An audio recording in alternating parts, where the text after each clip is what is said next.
This limestone concretion has been cracked open with a hammer to reveal multiple Eleganticerous ammonites. Unfortunately, due to the way the nodule opened, several of the ammonites were broken in half. Our dad is going to show you the process of how we restore these ammonites. Of course, it's impossible to know, opening up a rock, whether or not it will contain any fossils. So naturally, every now and again, some of them do open the wrong way. But this is why we are trained in fossil preparation. First things first, our dad is going to carefully remove much of the excess limestone.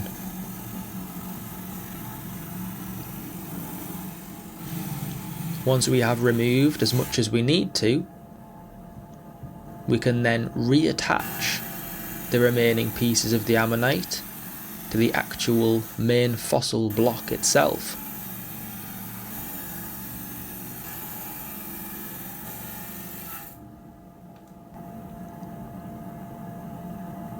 We've trimmed it down to a much more manageable size, and we can now reattach it.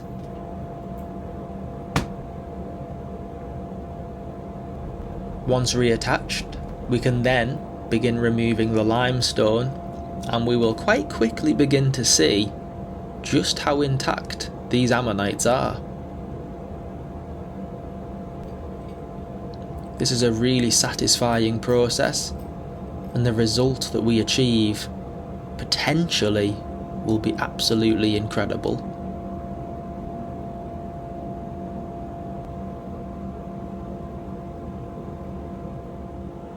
Now that the glue has dried, we can start removing some of that matrix.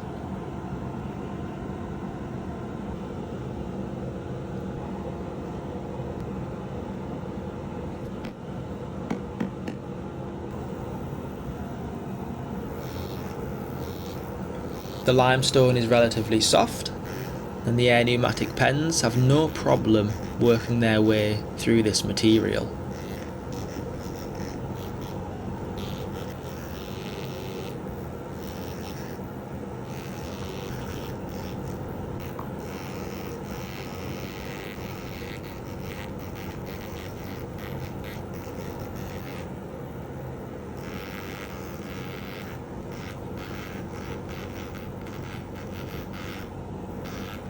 One of the longest parts of this process is removing the excess stone.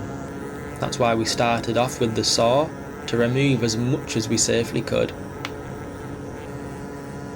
We're getting to that part now where the ammonites are starting to emerge from within that limestone. By changing to finer, more precise tools, now that we are closer to the ammonites, we can make sure that we remove smaller pieces of limestone at a time in order to minimise the risk of damaging any of the fossils. It's pretty unbelievable how it started off with most of these ammonites being broken in half.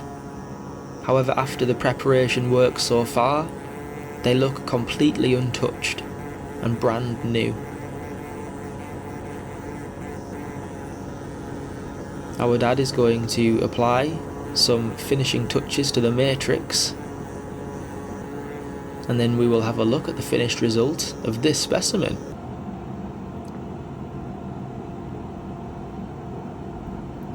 There's probably an hour or two left to go for all of the fine detail finishing off touches. And here's the finished result.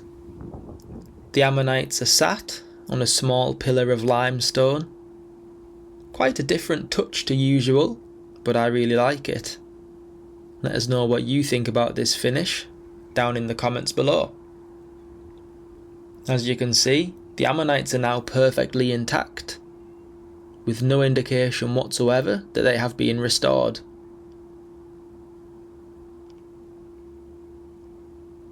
We are really happy with how this turned out, all from that initial, unsuspecting ball of limestone.